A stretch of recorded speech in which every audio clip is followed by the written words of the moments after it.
So Rob, can you just tell me, prior to going to Afghanistan, what kind of operational experience did you have? Yeah, I'd been with frontline units with the artillery, for example, in Petawawa. I deployed for Op Palladium. I deployed with the Navy on Op Determination in the Adriatic Sea during the Kosovo campaign. Deployed for some domestic operations and to various exercises around the world. So by the time I deployed to Afghanistan, I had a fair amount of operational experience under my belt. Now, by the time you deployed to Afghanistan, though, I mean, Canada had taken dozens of fatalities, etc., and you were going to go into a medical position. What did you think when you were told that you're going to go there? Well, it's interesting because at the time I was in Ottawa. I was a Royal Canadian Navy surgeon, so I was the senior medical advisor to the Admiral for the Royal Canadian Navy. So though I knew Afghanistan was going on, of course, I was quite embroiled in my job there. So it came as a bit of a surprise when I was asked to go to Afghanistan, but I just saw it as another challenge to look forward to. At that point, it had been a while since I deployed with the Army, so felt that I needed to brush up on some of my trauma skills and my Army knowledge. What did those people who were closest to you think when you told them, I'm going to Afghanistan? I don't know what the Navy really thought. I mean, they weren't quite sure what was going on in Afghanistan. Of course, they saw it as a great opportunity. They probably saw the Army as getting all the glory in those days. Certainly, the medical folks I was closest to certainly saw it as a great opportunity, and there was a lot of congratulations that I'd been selected to deploy in a senior leadership position. But I'm thinking more on a personal level, your family and friends. Quite concerned. I know my wife was very concerned, my kids were concerned, my father and my mother were concerned. I think there had been a lot of talk about Afghanistan and the fact that it is a war zone, a combat zone. We were taking a lot of casualties, and not only the casualties in terms of physical injuries, but just as importantly were the mental health injuries coming back from Afghanistan. And just explain, what was the position you were moving into? I was the CEO of the Health Services Unit at the time. Canada was lead nation for the Role 3 multinational medical unit in Kandahar province, which was seeing a lot of casualties, as well as being the task force surgeon, so a dual role. So just for someone who's a civilian that's watching this, what are you responsible for? I was the CEO basically of the unit that deployed. So the Health Services Unit was responsible for the hospital, leading the hospital, the combat hospital over there, as well as what we call the Role 1. So all the EMTs, the paramedics who were out on the front line supporting our troops on combat patrols, as well as we had folks that were responsible for mentorship and liaison with the Afghan National Army. And we had folks, of course, deployed to Camp Mirage in Dubai, providing support to the Air Force. That sounds like a lot. I mean, that's a broad scope of responsibility. What were your concerns as you stepped into this job? Well, it was a very broad scope of responsibilities, of course, and as well as providing advice to the commander of the task force. My concern was getting my troops as combat ready as possible because our folks were on the front line, so I was very concerned about that. At the same time, ensuring that they had all the skills required to make life and death decisions and to support folks who were potentially mortally wounded, stabilize them in time to get them back to the hospital. So my concern was multifold. It was mainly for the troops and ensuring that we force generated all the clinical skills and the soldier skills required to survive and thrive on the battlefield. So you said, in your own case, you had, it'd been a while since you've been with the Army. You had concerns about, what your subordinates are going to need. What did workup training consist of? Where did you put the emphasis? Well, it was quite challenging. At the time, We weren't sure if the U.S. Navy was going to come in and take over lead for the Role 3, so I had to force generate a lot of different capabilities in a short span of time, as well as get myself up to speed. So that meant geographically separated training. So my family was in Ottawa at the time. I spent a lot of time in Alberta training in Edmonton Garrison, Suffield, in Wainwright. I also had to do some clinical skills training in Vancouver, train in Petawawa with the hospital, and also in Valcartier with the incoming command team for the task force. So my attention was very much dispersed and fragmented because a lot of our capabilities were dissimilar to themselves. And just again, in your own personal case, were you going to be primarily an administrator, or were you also going to be a hands-on medical doctor? I was going to be primarily an administrator, but I had to be up to snuff with my clinical skills as well, just so I could relate to the physicians, the nurses, the paramedics that were on our roto. I had to really have an in-tune knowledge of what they were doing, what they were capable of doing, what their demands were, because I had to provide very accurate advice, life-changing advice in many cases, to the commander. By this point, how good do you think the workup training was for medical personnel to prepare them to deal with the kinds of traumatic injuries they were going to encounter on the battlefield? By this time, it was really, truly outstanding. We were taking a disparate group of folks from all across Canada, basically, to support the battle group, 1VP battle group in Afghanistan at the time for Roto 8. But the training that was provided was truly spectacular. We had folks who were providing really good combat battlefield skills, not only clinical skills, but how to survive in combat, because of course the med techs have to take care of themselves first and their colleagues prior to being able to take care of the casualty. It doesn't make any sense for them to become another casualty on the battlefield. So we had live tissue training in Suffield with live animals in simulated and fairly realistic combat situations. They had to learn skills that they really hadn't learned before, and they had to brush up on the clinical skills that they learned at one point and were kind of rusty. And this is where the reserve med techs were outstanding. These are folks who are dealing day in, day out with life-changing, life-threatening conditions in the civilian world, and they were my best med techs, quite honestly. You mentioned mental health earlier. To what extent was training in mental health part of the workup package? It played a huge role. By this point, of course, we'd had several rotos behind us. We knew how much of a toll that mental health, operational stress injuries were playing with our troops, and also ourselves as first responders. So we had to be able to recognize that at the earliest possible point. We actually had social workers, psychologists, mental health nurses, and even psychiatrists deployed with our Role 1. So we had a very robust capability in theater, and it was aimed at the earliest possible recognition of mental health injuries. So what was your expectation before you got over there? What did you think the job, your experience, was going to be like? Do you recall? I guess you have a vision based on movies, based on what you've heard, which doesn't necessarily doesn't necessarily capture the full spectrum of what you're going to be faced with in theater. I would say there was a general gestalt of what I was going to deal with, but of course, until you reach theater, you really don't know. We had the benefit, of course, of going on a recce, tactical recce, several months before the actual deployment, so that was invaluable. And I remember it was a true eye-opener just in terms of the things you don't appreciate, the rocket attacks, the fact that, even behind the wire, so to speak, there are real threats to deal with. I think on my recce, I had, the first day we were there was a dump truck full of explosives that tried to ram through the front gate of Kandahar Airfield. and you could see the plume of smoke and hear it, less than a kilometer away. I mean, it was quite attention grabbing.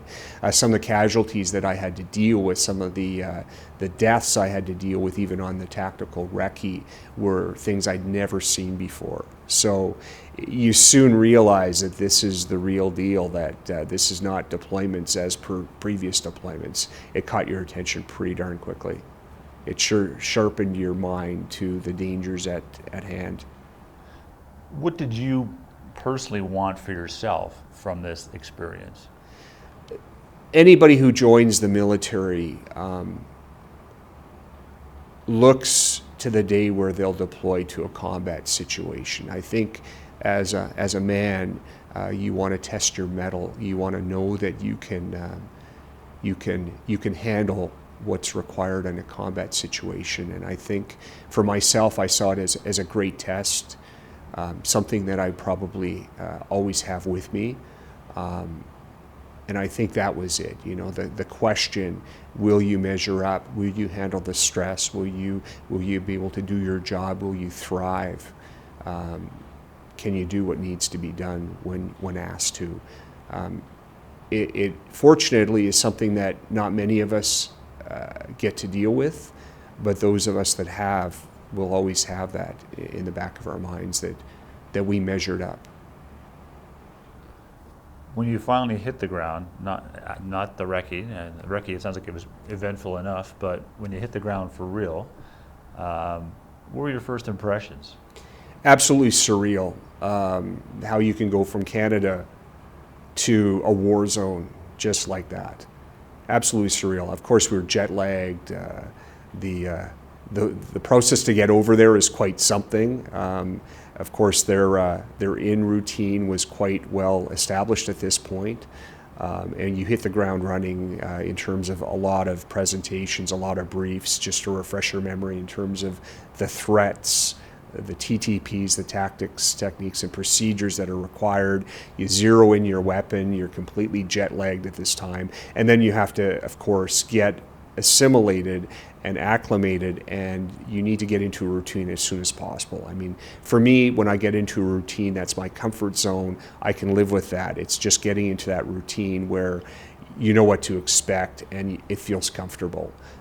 It does take a while to get through all the external issues like the jet lag, the heat, the oppressive heat. We got there in October. It was in the mid-30s, of course. When we left Edmonton, there was sleet at the very beginning of October. And you're going into mid-30s there. And of course, just making sure that you sleep. Of course, I found that myself, the stress level was there to begin with. And it alters your sleep patterns, which alters your ability to handle stress. So you need to get into a routine that is, facilitates you being your best. So once you got over that initial shock of adjustment, what did your routine become? My routine became getting up probably around 7:30, going for a run, and grabbing a breakfast. A lot of the routine was around eating, quite honestly. Grabbing a breakfast, going into work. And the other piece that really determined what your routine was like was Ottawa time. So you knew when the emails would pick up. You knew when you had to be there. So I would work quite late, 9:30, 10 o'clock. Again, there were cubs for the commander, so commander update briefs that you would have to go to, staff meetings that you would go to every now and then. And the other part of it was monitoring the TACnet for casualties, what was going on in our AO, so our area of responsibility. So that was very important. I was constantly monitoring that, answering emails. I had plenty of time on my hands to think. And of course, when you're on deployment, it's 24/7. It's 7 days a week. There's no weekdays. You're just working around the clock. It becomes all consuming. It really does. What you'd mentioned that a particular kind of stress for your job. What were the stressors that you dealt with in your position? Well, I think you're always aware when you're in command that you have to appear to be in control. You have to be that steadying influence. You need to have the command presence. You need to be strong for the people that are working for you and for your family at home. You have to portray a certain persona, which is more or less forced in some people. It's the CO persona, and we all see the CO put on the CO persona. But you have to do that 24/7. And then there's the stress of making recommendations, having findings, looking after your troops. It's just all consuming. It really is. So it's a baseline stress that is always there that you have to learn how to handle. Did you find that wearing over time, the need to have that demeanor? Absolutely. It does. Perhaps other people don't find it does.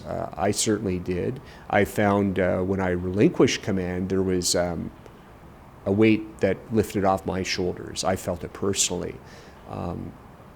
So yes, I would say it was always there. It was omnipresent, and of course it had extended from the pre-deployment training, which was 9-12 months of pretty intense training. So it's a part of your life you'll always remember. It's a very vivid time in your life. So the people that you're responsible for are under significant amounts of stress, threat at the time. What were your concerns for them? What were you looking for in them? Well, you certainly are looking out for your buddies, and you're seeing how they're handling things. In my case, unlike perhaps other folks in command, a lot of my folks were attached to other units. So they were with the frontline troops, they were with the recce squadron, they were with the artillery, they were at various FOBs, they were at the Roll 3, they were with the omelet. So there were a lot of different moving parts to keep track of, and you always hope that they're being well looked after by their chain of command, the chain of command that they're supporting. And by and large, they were. I mean, we were very fortunate that we had very good bosses, very good OCs, squadron commanders, battle group commander, but you certainly hope that they're being well looked after. Were you able to get out from time to time outside the wire to see them face to face? I was, from time to time, not as often as I'd like. Being the CO of the Health Services Unit, you have no mobility, certainly no mobility outside of the wire. So you really have to get out there by convoy, by helo. If you're fortunate enough to get out with a tactical squad with one of the OCs or one of the COs, you do what you can to get out there. I certainly wasn't out there as much as my troops who were out there, but I did try to get out as often as I could. And what were your impressions of what you saw of these soldiers doing their jobs? Well, I think there's a great deal of mundane time. I mean, I think that's the reality. They weren't eating as well as I'd like. They were probably smoking too much and drinking too much Red Bull. But they were doing the job to the best of their ability. I was consistently proud of my troops out there and the job they were doing and how much they were appreciated by the combat arms folks that they were supporting. They did a spectacular job, made me proud, very proud. Is there a day, a moment, an incident, good or bad, happy or sad, that sticks in your mind to this day? There are a number of them. I mean, our Adge ended up passing away when he came home on HLTA. He was a big part of our unit. Frank Paul. That was a sad day when I found out that he'd fallen ill and then subsequently passed away. I remember the day that we had about 12 ANA troops come in because a fuel truck had exploded in their presence, and we were basically providing comfort measures for them, providing analgesia and waiting until they passed on. The smell in the tent, all those tactile stimulations that you're aware of. I remember all our casualties, being there for the casualties in the post-mortem to find out if there were any force protection measures that could have been initiated that might have made a difference. So there's a lot of different memories that I have as part of the Gestalt, and until you sit down and think about it, you really just bury those memories. I remember a lot of pride at just how well our folks performed over there. Significant pride whenever they were nominated for awards and subsequently, went up for awards, and even getting, newspaper reports on just how well they do. I reread them again this morning, and really some awesome things that my troops did really made me proud. What about some of the, you said from time to time you were able, to do some hands-on medicine yourself. That's an awkward way of putting it, but tell me about that experience under those conditions. Well, it's really, the Role 3 had their procedures down very, very tight. And when you're dealing with trauma, it is very algorithmic, just like the paramedics and EMTs deal with. It's, if this, do this, if that, do that. And it really becomes very formulaic and very much a recipe. Of course, we had great surgeons on hand who, so our trauma bays were right outside the OR suites, and we could get people in very, very quickly. Sometimes there were too many casualties, which overwhelmed our surgeons, but our physicians were so well trained and our nurses were so well trained that we could keep these folks, stabilized until they could get in. I guess just how calm everyone remained in the face of these casualties. I don't know the mental toll it took on many of the people there. I'm sure it was a significant mental toll, but their professionalism, how as a multinational institution you may have 4 different nationalities treating one patient, but doing so collegially, doing so professionally, doing so in sync. It was a choreography that was beautiful to see and very, very effective. It was unlike, I think, any other hospital perhaps that has supported a combat situation, and it's probably going to be lost in the sands of time, but it really truly was a multinational medical unit, and just showing how well the interoperability of various countries could come together to perform a fantastic function and perform so well. I mean, the casualties they saved, were untold of allies, of Afghan civilians, of Afghan national security forces. What did you do in your HLTA?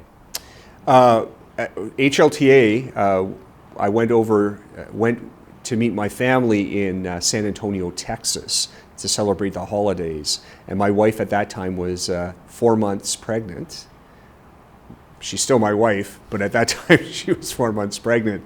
So it was interesting to see the family again and see what the changes had occurred since I'd been gone in October. So it was a great time. I remember my son was in hockey, and I had to whip his butt into shape because I was sort of the guy who determined his dryland training, and so we went on a lot of runs together when I was in San Antonio, but it was nice just to get away and spend time with the family. I met a soldier yesterday who was in the Marine Corps, and they didn't get any time, no HL, they just go in straight 8 months in Fallujah or wherever. What's your sense from I'm just curious, from a mental health perspective, do you think it's better to have that break in the middle of a tour, or for soldiers to do the tour in its entirety? It's hard to look at that from a mental health perspective alone, because I think the reality of it was that HLTA greatly affected our mission. Our combat strength was down 20-25% at any one time. Was it nice to get home? It was. But you had to reacclimate when you went back. That's a really complex question. I think we really have to look at our tour length and our HLTA practices. I think our tour length should be longer than 6 months, and I think our HLTA was probably a little too long. in my estimation. Now, I'm talking to you as a CO, but that's my honest opinion. What was your reacclimation like when you went from Texas back to Afghanistan? I remember it being relatively seamless. I mean, you had to get back on the horse, of course. It wasn't long enough that I felt that I was out of touch, but I was acutely aware. I had a certain guilt for having been away during certain events that my unit was exposed to. And I think that's part of the challenge I had coming back as we had a very large IED go off that affected an armored vehicle and with many casualties, and I felt that I should be there during that time. So I remember feeling some guilt that I had missed that. And I guess you're aware of what you haven't been exposed to over the intervening period. It's interesting. I mean, you're at the top of the pyramid, the health services pyramid, and yet you feel guilt for not being there. When was this incident? It was right at the end of December, a very well-known incident. It was an incident when we lost a journalist. We had a serious casualty amongst a member of the federal government and had lost 4 or 5 of our own soldiers. So it was a huge event, and again, our folks performed admirably. The medic on scene, the med tech, received a CDS commendation for how well she performed in face of these mass casualties. But I remember the guilt that I felt that I should have been there for that.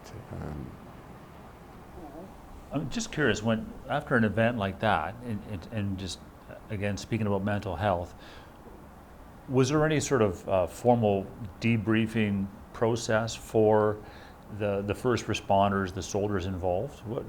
What was done to deal with the survivors? That's a great question, and as I mentioned before, we had a pretty robust mental health team with us in the Role 1. We had a psychiatrist, a psychologist, mental health nurse. So very shortly after the event, we would have had our mental health professionals go out and screen people and of course remind the chain of command of the importance of self-recognition, of buddy recognition of people that might be having issues. You have to be careful not to remove people from their support systems. So the worst thing you could do would be to bring them all back to CAF. Of course, we had the casualty repatriation process, which does just that. But you really have to have your sensors out there to recognize people at the earliest opportunity without being intrusive. You don't want to have people think that they should be affected when they're not affected. You have to be able to support them without being too intrusive. So you walk a fine line, and many of these symptoms aren't necessarily obvious at day one, and they present themselves over time. So you remind the chain of command in terms of what to look for. The best support is really their own troops, their own buddies, their own colleagues. But it's hard not to be affected by an event like that. What about just the health trend? I'm just curious about the health trend in general. As you start getting towards the end of a tour, like incidences of that are non-traumatic sort of needs for health care or mental health care. I mean, was there a rise as the tour progressed, or was it flat, or what was the trend? I didn't notice any trends in terms of mental health as the tour went on. We were aware in terms of what to look for. We were aware that we had to have a very robust screening capability when we got back. My concern wasn't so much of what happened on tour. My concern is when people had chance back in Canada to take stock of what they've been exposed to, of what they've seen, what they've witnessed, how it would affect them at that point. And that's where you have less control over the troops. It's when you have less visibility in terms of what's going on. It's when the family really has to be attuned with how individual members are doing. And that's particularly true of reservists, who may be from small towns in the middle of nowhere with very limited support, certainly in terms of the CF health services. So a lot of it is worrying about how folks are going to do when they come back. What about the learning curve and you know, like new procedures as the mission progresses? Tell me how you dealt with that, how you know, just evolved, I suppose. Well, we had a very robust lessons learned policy, and again, independently of the Canadian Forces, Canadian Armed Forces, the medical community has the equivalent of a hot wash. So the trauma team, for example, right after a casualty, will get together and say, okay, how did we do? What could have been better? So it's a quality assurance loop that they have themselves. Whenever something happened in terms of our combat med techs, we would give them feedback according to what the specialists at the Rural 3 MMU, so the Rural 3 Combat Hospital, would tell us. I mean, generally speaking, it was very, very good, but if we had a tourniquet, for example, that wasn't as tight as it could be, we would feed that back and we would ensure that the troops were infoed about that. So that passage of information was very, very important. As I said, when an event occurred, certainly a casualty, I would do a postmortem. Now, when I say a postmortem, I don't mean an autopsy, but I would, look at the bodies and I would identify areas of improvement if possible. Where folks weren't wearing personal protective equipment appropriately and were injured or killed because of it. So these were all important processes that we would feed back to the command and the chain of command at all levels to try to improve our care, but also try to prevent injury from occurring. On a personal level, what is that, I mean, not being a medical person myself, what is that like where it sounds like you see every dead body that's coming through CAF? Is that correct? Well, certainly I would see the bodies that were part of our task force. So that would be American and Canadian. It becomes very much a national responsibility, of course, when you have, a death. But we saw American troops under our command as being ours. So, again, it's something that's very important to have done. And I chose to do the postmortems myself and not expose other folks to it. Now, anybody in the Role 3 was exposed to death and serious injury on a daily basis. There's no doubt. But it was an important role that had to be done. Do you, ultimately, how satisfying was this experience for you? It was extremely satisfying from a professional point of view. I wear it with great pride. I mean, personally, I'm not a very public person in terms of advertising what I've done, but deep down inside, I take great pride that I actually deployed as a commanding officer to a combat theater, and I think I performed well.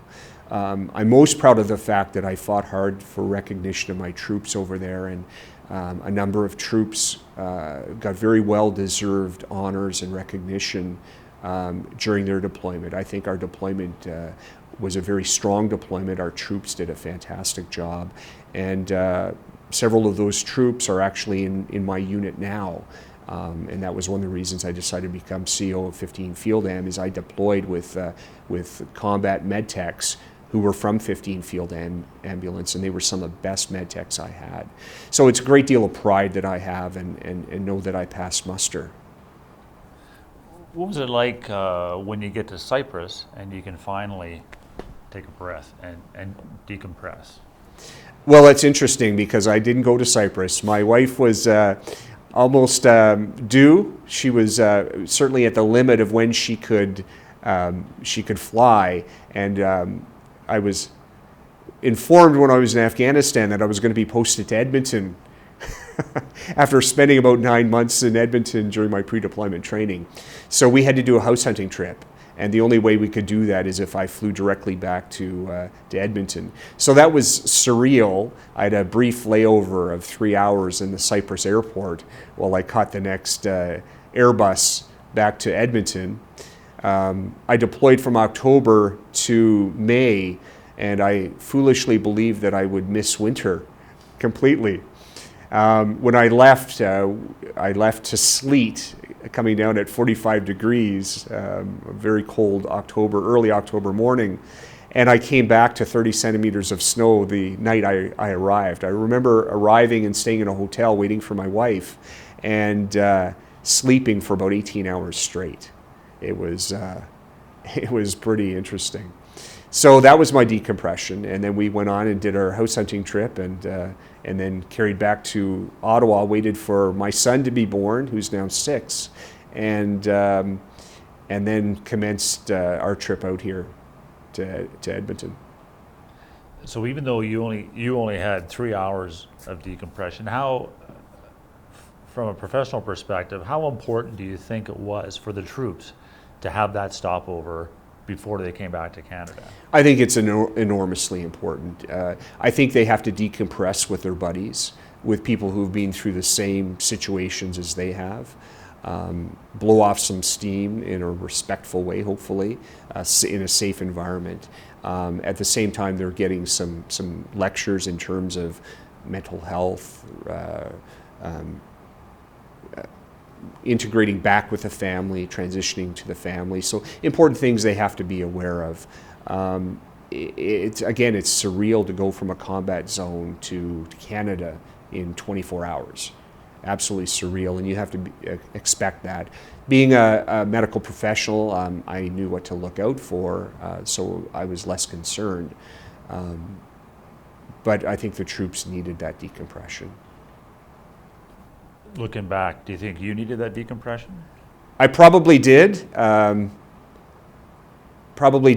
course, at the time, it was more important to get back with my wife and get on with the business of the day. So the business of the day was house hunting trip and preparing for the move and preparing for the arrival of my newborn son. So, how long do you think it took you to fully transition from the high-stress environment of Afghanistan to this new domestic, well, not new, but the domestic environment in Canada? That's tough to answer. I tend to compartmentalize, probably what they tell you not to do, but I compartmentalize. So I put it into a closet, a room somewhere, and I don't look at it. So I sort of did that, and maybe that was good, maybe it wasn't. But I did that, and I carried on. So I don't think I had any issues, but that's how I dealt with it. I'm a serial monotasker, so when I do something, I do one thing at a time, and and I think maybe that served me well. So, looking at the totality of your experience, how do you think it changed, affected you as a person and as a soldier or a physician? I think it made me a better leader. I think I understand what really matters. I understand the importance of looking after your troops. I understand the importance of giving your people latitude to be innovative. That's what really counts. I have some great friendships that have come out of that, some connections that I'll always have. And it's a very deep bond, very, very deep bond that I'll always have. And the satisfaction of knowing that I did what had to be done, and I think I looked after my troops.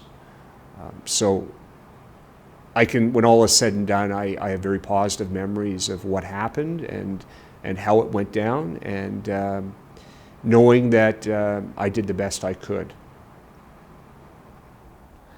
Is there anything that I haven't asked you about, just to finish things off, that you want to say or mention? I just like to say that, I looked at how we handled detainees in Afghanistan, how we handled combat or people that were injured in combat that were the opposition, insurgents, Taliban, and I was absolutely proud of how we did that. We did it in an extremely professional manner. My troops performed very, very well, and Canadian soldiers performed very, very well. Unlike many other countries, I think that our folks are absolutely professional, and there's something that each and every Canadian can be proud of. We really have the strategic corporal, and these folks know to do the right thing, and they do the right thing again and again and again. I was very, very proud of our soldiers. I was very, very proud of our med techs, and I know that we did the best we could, and we had the absolute best intentions. Thanks very much. Okay, thank you.